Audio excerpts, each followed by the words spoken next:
This very much is Lily's story, and Lily's a person who leads with empathy, and in that she wants to understand why everybody is the way that they are, but that doesn't excuse anyone's behavior, and I think that once that's clear, that really you can have two things can be true. You can have empathy, but that higher than mine. You'll see the time. Yeah, it does.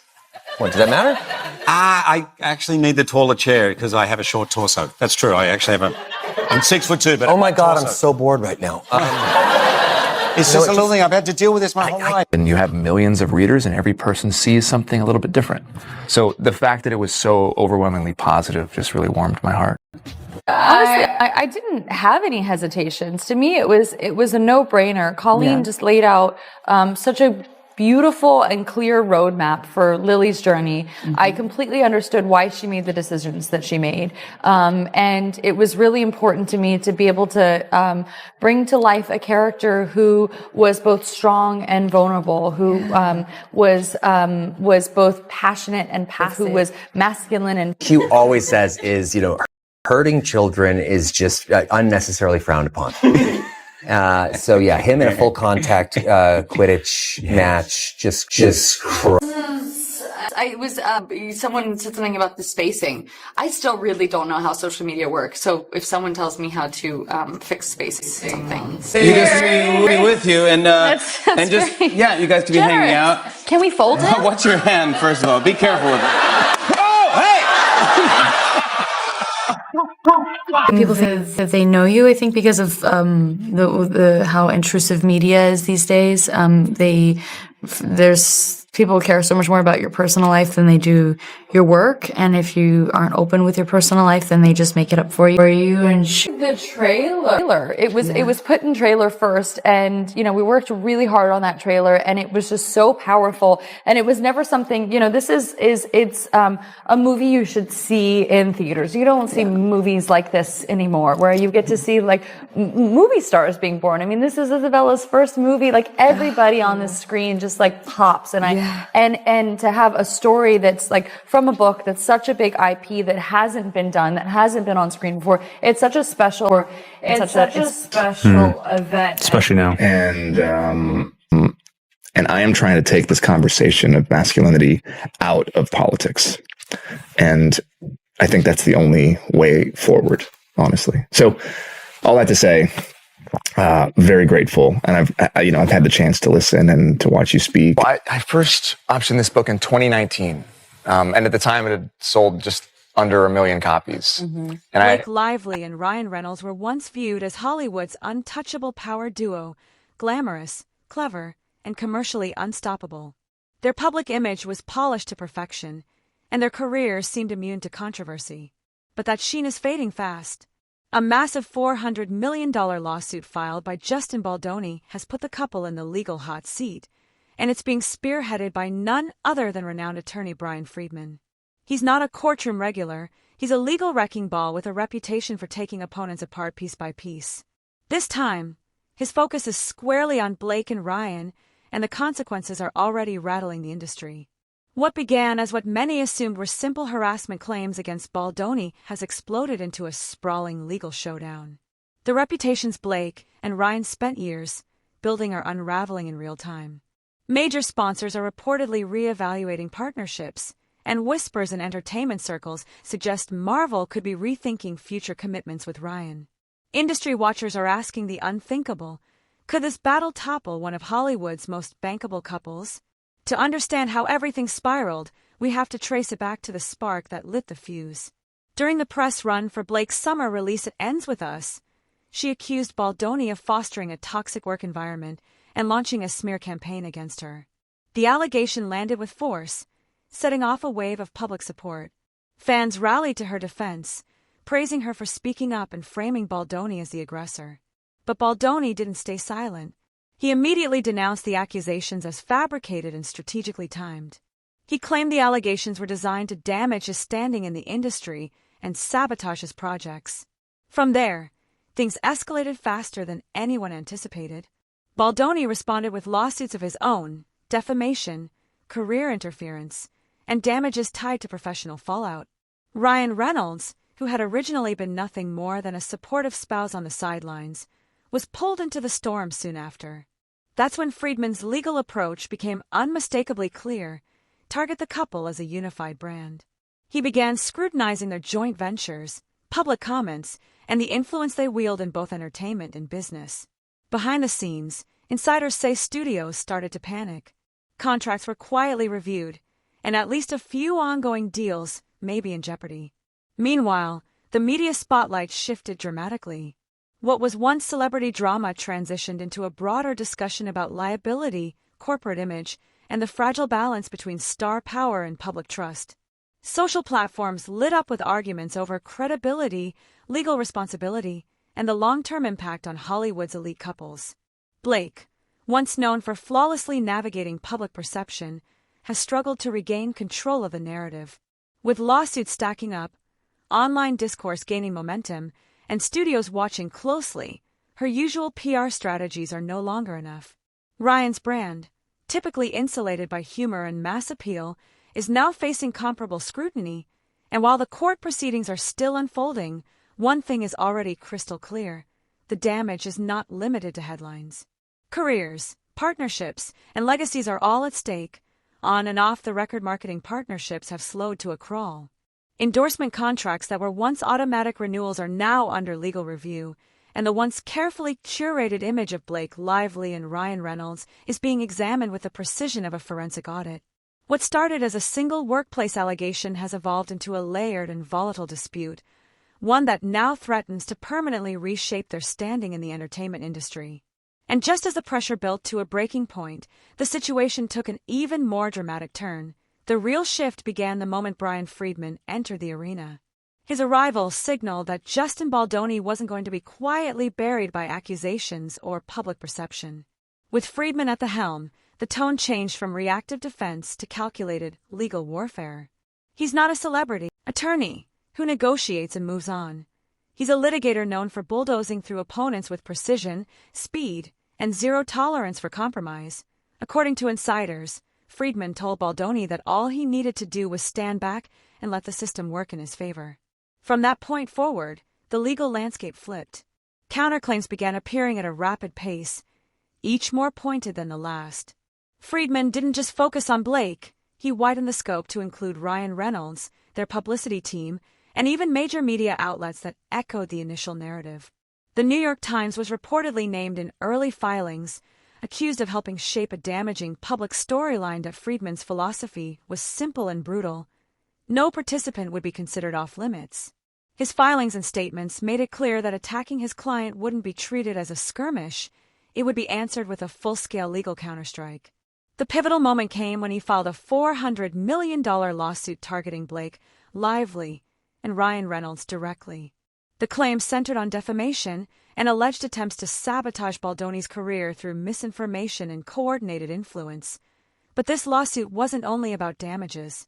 Legal analysts immediately recognized it as a strategic weapon designed to unsettle the couple and send a loud warning to anyone thinking of aligning against Baldoni. Industry sources confirmed that the filing alone was enough to make multiple studios pause development deals and reevaluate existing contracts tied to the couple's production ventures. This wasn't a private disagreement anymore. It had become a corporate and reputational battle with national visibility. Friedman's filings, press interactions, and courtroom behavior were finally calibrated to both reinforce Baldoni's credibility and dismantle the public identity Blake and Ryan had built over the years. Each move seemed designed to apply financial pressure, intensify media scrutiny, and erode public confidence in the couple's version of events. Hollywood observers noted how rare this level of legal aggression is in cases involving A-listers. The precision of Friedman's approach left little space for quiet settlements or PR-managed compromises. By the time the lawsuit gained traction, it was clear that Blake and Ryan weren't just being sued, they were being cornered. Behind the scenes, sources say Blake and Ryan understood the scale of the threat. Friedman reportedly made it known that his intention was to take the case as far as necessary, with no indication of backing down. The legal documents portrayed Blake as someone who fueled a narrative she knew could damage Baldoni's livelihood. Ryan's involvement, whether direct or adjacent, placed his reputation in the crosshairs as well. Friedman wasn't content to limit his strategy to the couple. He turned his focus to any entity that helped propel the story. The New York Times, for instance, was called out for allegedly relying on one-sided claims. Blake's own publicity representatives were rumored to be under scrutiny for coordinating statements during the press cycle for It Ends With Us. The message was unmistakable. If you participated in spreading what his team called falsehoods, you were fair game. Tension spiked further when Blake attempted an unusual procedural move in court. She requested permission to decide who would oversee her deposition, specifically attempting to exclude Friedman from the room. Observers immediately recognized it as a panic maneuver meant to slow his advance. The judge rejected the request outright and reminded the parties that celebrity status carries no special courtroom privileges. That denial sent a clear message across the industry. The case would be handled on legal merit, not star power. For many insiders, that hearing marked the first visible crack in Blake's confidence. It showed that the situation was slipping beyond what her PR strategy or legal team could comfortably manage. Every step Friedman took tightened the pressure, leaving Blake and Ryan scrambling to keep control of a crisis that was now expanding faster than they could contain it. And as the legal storm grew louder, it became clear this wasn't a defensive posture. It was an offensive campaign designed to reshape the narrative entirely. What unfolded wasn't a defensive maneuver. It was a calculated legal strike built to systematically dismantle Blake and Ryan's public standing while casting Justin Baldoni as the wrong party. For years, the idea of their downfall felt impossible to most fans. They were seen as Hollywood's most admired duo, the kind of celebrities who seemed immune to real scandal. But the moment Baldoni, backed by powerhouse attorney Brian Friedman, launched a $400 million lawsuit, the landscape shifted overnight. The shock rippled through the industry, threatening not only their reputations but the stability of their careers and business ventures. The damage hasn't been contained to the courtroom. It's bled into boardrooms, brand negotiations, and public trust. Industry insiders say Target removed Blake's haircare brand from store shelves after sales plummeted and thousands of customers reportedly returned products. That kind of consumer backlash would have been unthinkable a year ago. Ryan hasn't escaped the fallout either. Multiple reports hint that Marvel Studios may have quietly pulled him from future film plans, an almost surreal scenario for someone once viewed as untouchable. Meanwhile, Friedman's tactics have taken on a life of their own online. Social media users have dissected every legal filing and strategic move, turning the lawsuit into a viral case study in power and reputation. Supporters flooded timelines with commentary praising Friedman's precision, calling out Blake and Ryan as opportunists who allegedly underestimated the consequences. One viral post put it bluntly: Brian doesn't lose. They got greedy and messed with the wrong person. Another user added, he shows up with receipts every time. No fluff, just facts. But the fascination isn't just about the claims. It's about Friedman himself, how he strategically peeled back the carefully curated veneer surrounding one of Hollywood's most beloved couples. He isn't known for negotiation or soft landings. He's known for total dismantlement. In entertainment circles, his name carries the weight of someone who doesn't just defend his clients, he clears the field. From the start, Friedman treated this case like a surgical operation. Every statement, every media mention, every public-facing comment tied to Blake and Ryan was combed through and countered. He didn't hesitate to challenge respected outlets like the New York Times. Legal filings began highlighting discrepancies in Blake's allegations, weakening their narrative point by point. Observers began referring to him as Hollywood's legal assassin, a title not given lightly. Still, his relentless approach has stirred difficult questions. At what point does legal retaliation become image destruction? When does a defense cross into controlled demolition? Those debates are still unfolding as hearings continue, and the couple's once ironclad persona continues to fracture. Blake and Ryan, the longtime faces of charm, family appeal, and media finesse, are navigating a crisis unlike anything they've faced. What began as a harassment allegation against Baldoni has escalated into a legal war with no clear path out. Friedman's strategy doesn't stop at the couple. His filings target PR representatives, legal advisors, and news organizations that repeated or amplified the claims. His stance is clear. Anyone linked to the narrative is part of the battlefield. For years, the couple appeared invincible, likable, polished, and deeply marketable. Fans follow their banter, red carpet appearances, and family life with unwavering loyalty. But now the cracks are visible. Blake's once wholesome branding has taken a direct hit. Reports of product returns and drag partnerships highlight how quickly consumer trust can evaporate. Ryan, too, faces career turbulence that would have seemed impossible just months ago, and public perception has turned. Audiences who once applauded their every post now question their motives. Online engagement has cooled, fan support has fractured, and their PR tactics aren't landing the way they used to. Even attempts to steer the conversation are being met with skepticism rather than admiration. Ryan, caught between managing his own contracts and supporting Blake through the turmoil, is now part of a narrative bigger than either of them imagined. The legal and personal stakes are intertwined, and every development is being watched in real time. Friedman's involvement marked the turning point. His courtroom presence and behind-the-scenes maneuvering have reshaped how this battle is perceived. From filing actions against media giants to exposing holes in the couple's legal filings, his approach leaves nothing untouched. And his message is unmistakable: reputational harm will be answered with the full weight of the law. That strategy has captivated audiences. Some praise him for leveling the playing field.